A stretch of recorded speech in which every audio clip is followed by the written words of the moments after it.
Water surges through the shattered windshield as the black sedan tips nose down into the river. Metal groans under pressure. Glass fractures like gunfire. Inside, Woo Seo, Seattle's most feared Korean mafia boss, hangs upside down, blood sliding from his temple into his eye, lungs burning as water floods the cabin. Above, on the bridge, his men shout his name. Guns are raised. Orders are screamed. None of it matters. The car sinks. Then the door is ripped open. A black waitress in soaked sneakers dives into the freezing water like she has nothing left to lose. The current slams into her, vicious and unrelenting. Her uniform clings as she fights her way inside, fingers scraping leather, steel, bone. She wedges her shoulder beneath a body far heavier than her own. Impossible. She screams underwater, and drags him free anyway. They crash onto the riverbank just as the car vanishes beneath the surface. Sirens wail. Woo coughs violently, eyes snapping open, instinctively lethal. His hand jerks for a gun that isn't there. No control. No power. The woman is already on her knees beside him, shaking, furious, soaked to the bone.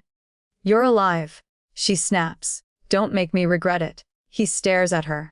A nobody, a waitress, the only reason he's breathing. His men arrive. Guns rise. Silence falls. She stands slowly, chin lifted, daring the world to try her. And Woo realizes the truth too late. Saving his life just chained her to it. Subscribe to Love and Loyalties before the truth changes everything. Woo's men do not touch Amara. That is the first detail she notices, and the most dangerous. They form a quiet perimeter around her on the riverbank, umbrellas appearing as if summoned, jackets draped over shoulders without asking. Their voices are calm, almost respectful. Someone says, "She's being taken somewhere safe." The word lands wrong. Safety doesn't arrive with armed escorts and no choices. She looks for Woo. He's already being moved, shielded, prioritized. Medics, orders, power snapping back into place. Whatever bond existed between them in the water is already dissolving. Amara understands then, saving him did not elevate her. It repositioned her. The drive through the city happens in silence. Black SUVs. Tinted windows. The city she knows slides by below streetlights. Bus stops, closed diners, neighborhoods where people worry about rent, not revenge. She presses her palms together to stop them from shaking and thinks of her brother alone at home, waiting. When they arrive, the building doesn't look real. Glass. Hate. A view that places the city beneath her feet. The penthouse smells clean, expensive, detached from consequence. She's given dry clothes that don't belong to her. Food she doesn't touch. A room that looks like a hotel until she tests the door and finds it locks from the outside. Comfort without consent. That is when she decides not to beg. Woo doesn't come to her immediately. That, too, is a test. Time stretches. She refuses to sit. She stands by the window, anchoring herself to the city below, reminding herself that this world, this height, isn't hers and never will be. When he finally enters, there are no guards in the room. He doesn't need them. He asks questions like a man used to answers. Why didn't you run? Why jump into the river? Why didn't you beg when my men arrived? His voice is controlled, quiet, dangerous in its restraint. This is not rage. This is assessment. Amara answers without raising her voice. She tells him she saw a car sinking and someone inside it. She tells him she doesn't let people die when she can stop it. She tells him she didn't run because running wouldn't let her sleep at night. When he presses harder, she tells him about her brother. About dropping out of college. About debt that never stops calling. About grief that never announces itself but shows up every morning anyway. She does not cry. She does not soften the truth to earn sympathy. The room changes. Woo realizes she is not reckless. She is principled, and that unsettles him far more than fear would have. He tries proximity next. Stands too close. Lets the weight of his reputation press into the air between them. She doesn't flinch. She meets his gaze and asks him why a man with everything looked so alone upside down in a sinking car. That question lands deeper than any accusation. The power imbalance becomes clear and unavoidable. He controls the locks. the guards. The future she didn't consent to. But she controls something he hasn't felt in years. Consequence. Night falls outside the glass walls. The city lights glow like a world she's being quietly erased from. Han-woo watches her from across the room, recognizing that she isn't impressed by wealth or intimidated by violence. She sees him too clearly for comfort. He tells her people will come looking for her. That what she saw makes her a liability. That protection is not optional.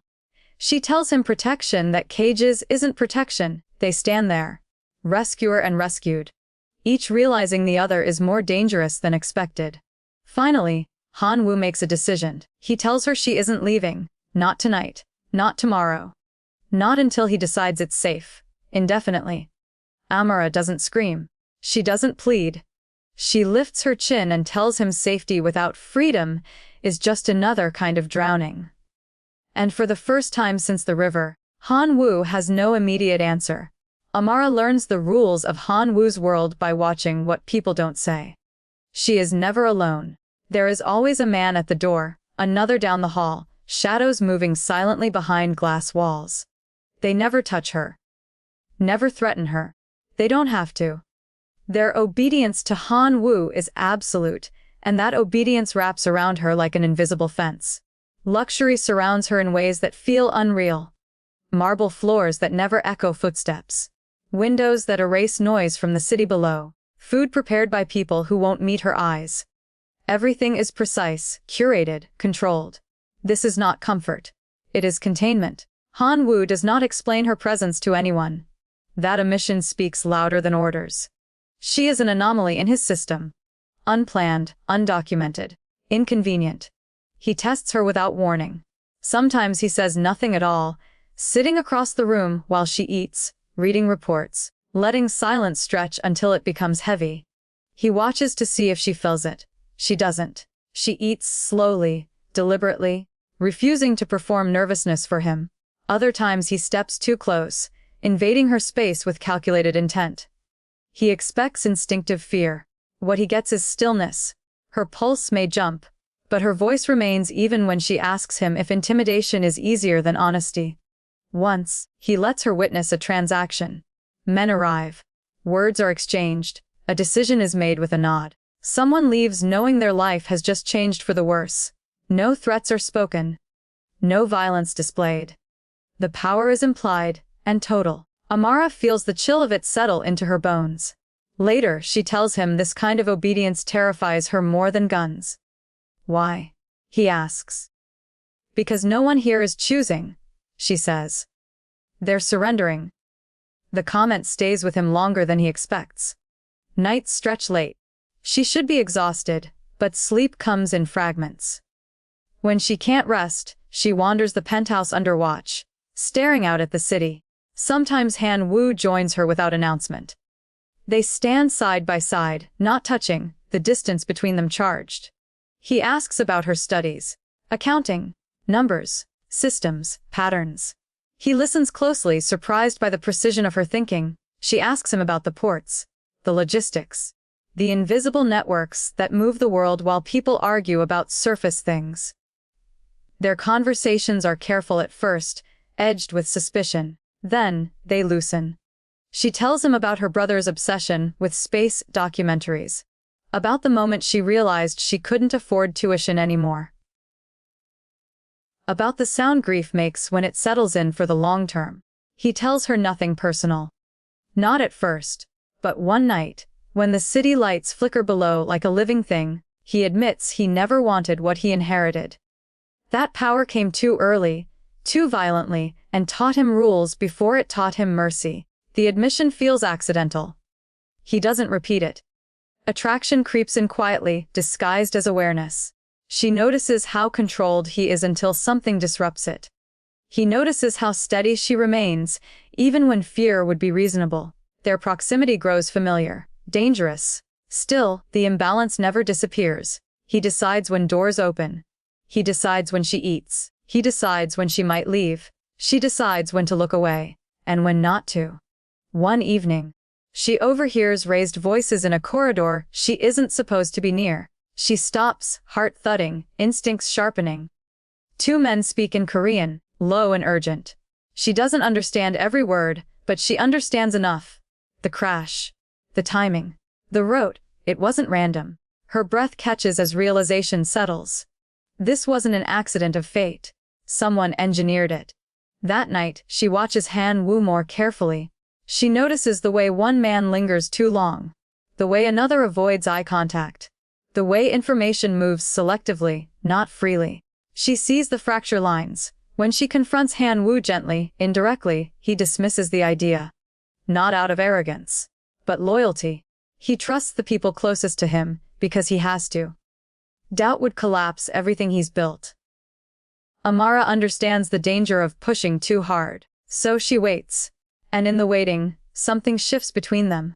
The tension sharpens. Touch becomes almost inevitable. His hand brushing hers when passing a glass. Her shoulder against his in a narrow hallway. Neither apologizes. Neither escalates. Control and desire circle each other, unsure which will strike first. The night she finally hears the name spoken, the one tied to the crash, her stomach drops. It belongs to someone who helped raise him. Someone who stands closest. Someone trusted with everything. Amara retreats to her room, heart racing, understanding dawning with brutal clarity. Woo Seo is not surrounded by enemies. He is living among them.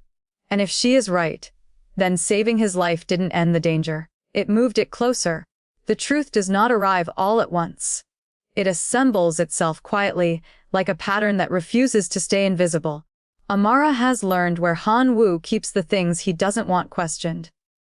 Encrypted files, buried beneath layers of legitimate business, shipping logs that don't quite align, dates that repeat with uncomfortable precision. She was never meant to see them, but numbers have always spoken to her more clearly than people do. She starts with the crash, the route, the timing, the override that disabled the tracking system minutes before impact. It leads to a familiar name. His uncle. The man whose presence commands respect without raising his voice. The man who sits at Han Woo's side during meetings, who offers guidance like wisdom and loyalty like blood. The man Han Woo trusts because trusting him once meant survival. Amara's chest tightens as the realization settles. The hit wasn't betrayal from the outside. It was inheritance. Her hands shake as she keeps digging, because something deeper is pulling at her now, an H she hasn't named yet. She references shipments, past operations, financial authorizations that predate her arrival in Han Woo's life by years. Then she sees it. A logistics operation flagged as routine, approved swiftly, no questions asked. The date punches the air from her lungs. It is the year her father died. The syndicate name matches the one she learned to hate long before she knew what power really looked like. The violence that tore through her family's life. Written off as collateral, as cost, as someone else's problem. The authorization signature belongs to Han Woo Seo. She sits very still after that. He never knew the names.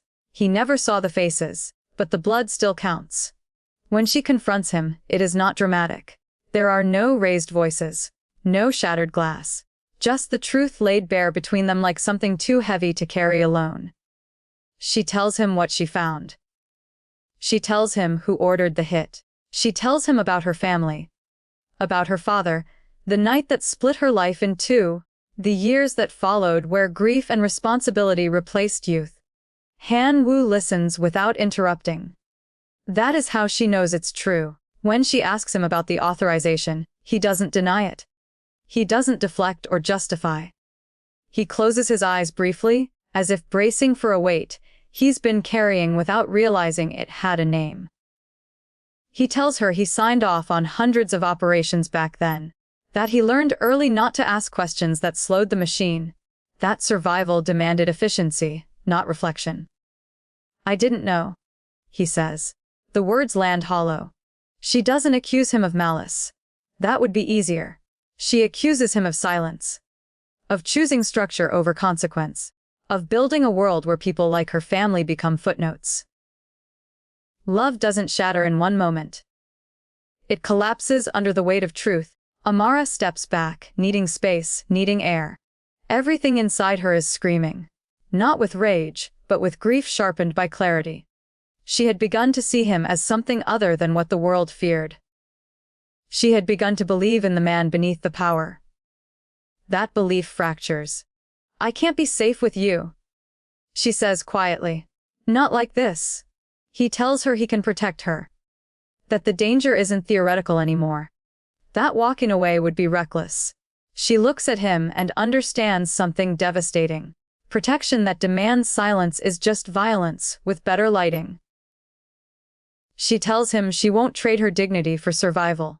That love without accountability is another kind of erasure. That if she stays, she becomes complicit in the very system that destroyed her family. Han Woo does not try to stop her. That hurts more than if he had. She leaves with nothing but the clothes she arrived in and the weight of a truth that can't be undone. The guards do not interfere. Orders have been given. Or perhaps none are needed. The city feels louder when she steps back into it. Less distant. More dangerous. She disappears before dawn. Han Woo learns this too late. Cameras show her exiting the building alone. No escort. No protection. Just resolve. By the time his instincts scream loud enough to act, she is already gone. Phone disconnected. No digital trail. No familiar routes. And the enemies she exposed are already moving. The uncle watches from a distance, expression unreadable, as pieces begin to shift. Loyalty cracks. Old debts resurface. Violence sharpens its edge. Han Woo stands in the penthouse, city lights burning below him, realizing the cost of everything he ignored. Amara didn't just walk away from him. She walked straight into a war he helped build. And this time, saving her life will demand more than power. It will demand sacrifice. Han Woo does not sleep after Amara disappears. Sleep would require denial, and denial is no longer available to him. The penthouse feels hollow without her presence.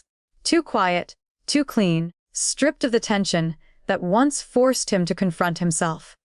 Every corner reminds him of what he chose not to see for years. The comfort of distance, the safety of systems, the lie that responsibility ends at the edge of a signature. He begins dismantling his empire the same way it was built. Quietly, methodically, without mercy. He starts with the accounts. Offshore holdings drained and frozen. Shell companies collapsed one by one. Routes rerouted into dead ends. He turns his own structures against themselves, exposing the veins that once fed him power. Men notice. Some flee. Some threaten. Some try to remind him who he is supposed to be. He lets them talk. Then he releases the evidence. Encrypted files sent anonymously at first. Just enough to draw attention. Names. Dates, transactions. When the authorities bite, he gives them more. Shipping manifests tied to human trafficking. Weapons routes. Bribes that stretch across borders. He does not protect himself. He does not redact his own role. Finally, he gives them his uncle. Not in private. Not quietly. He brings everything into the light. The arrest happens in the rain. Cameras swarm the plaza outside the federal building, red and blue lights cutting through gray sky and wet concrete.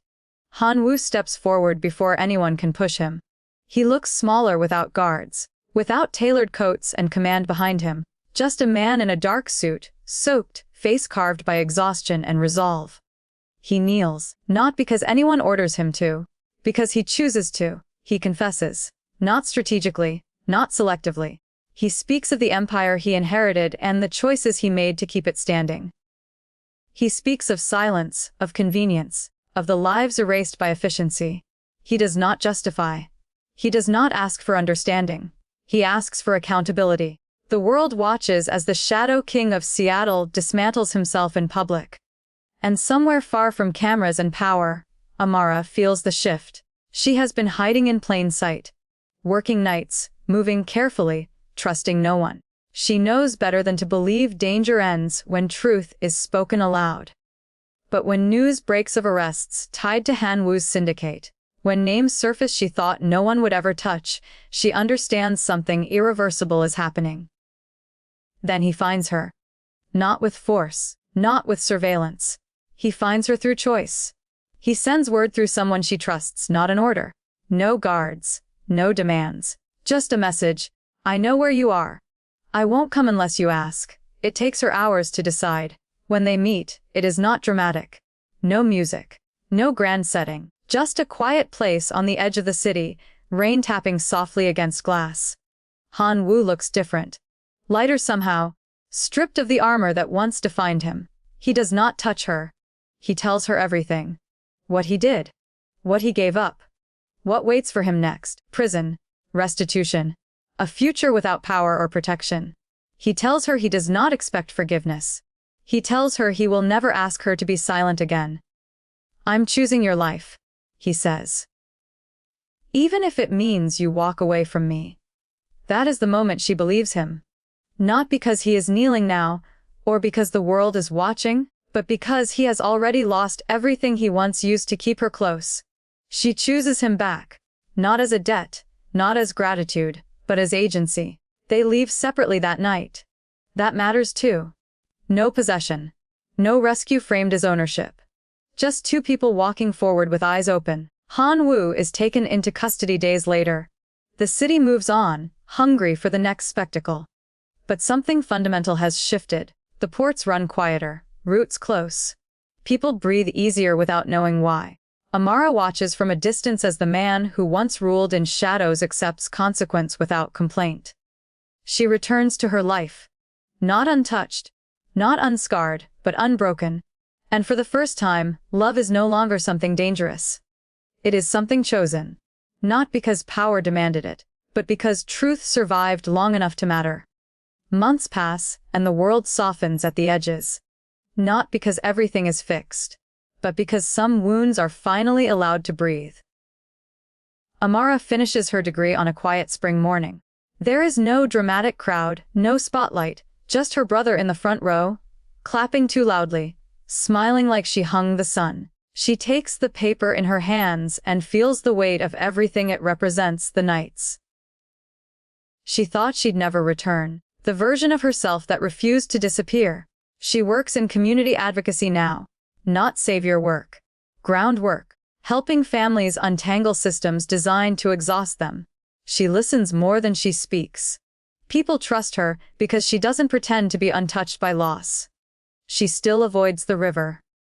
Until one evening, she doesn't. The water looks calmer now. Slower. The city hums in the distance, indifferent and alive. This is where everything broke open. This is where her life split and began again. He is already there. He looks different. Not weaker. Just lighter. Han Woo lives under a new name now. No guards. No tailored suits.